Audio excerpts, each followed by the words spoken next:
yang dapat ingat Allah itu hanya Allah itu sendiri. Kita ini hanya sebut nama dia. Qalbu hanya sebut nama dia.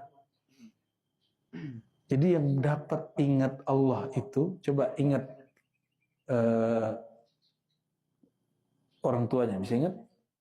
Baiknya hidup atau sudah meninggal, bisa ingat? Kenapa? Sudah pernah jumpa? Dulu kita pernah jumpa Allah. Pernah di alam ruh. Perjumpaan itu disebut musyahadah. Tapi ada yang ingat gak sekarang? Ketutup oleh otak ini. Maka otak ini dia harus fana dulu. Istirahatkan dia dulu. Baru nanti ruhnya ingat. Maka apabila ruh ingat, mengingatnya dengan cara tanpa cara.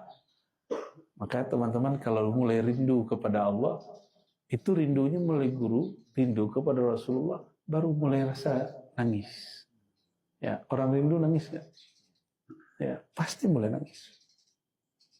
Ya. Nah, dia nggak tahu kenapa saya nangis. Itu mulai rindu, ruhnya mulai kurang. Ya. Kita kalau ingat orang-orang yang kita sayangi, kita pasti nangis. Ya. Jadi zikir tertinggi itu, kata Imam Al-Harawi, apabila engkau diberi kesadaran bahwa yang berzikir sebenarnya bukan engkau, tapi yang berzikir kepada Allah itu sendiri. Berarti fana'lah ini, baka'lah Allah. Fana'lah diri, baka'lah ilahi. Jadi yang ingat aku, hanya aku, kira-kira itu. Maka zikirnya bukan la ilaha illallah lagi. Bukan la ilaha illahu lagi. Kalau yang berzikir Allah, apa lafaznya? Allah berkelam ke Nabi Musa.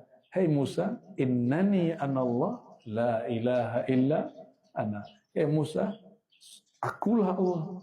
Tiada Tuhan selain aku. Aku.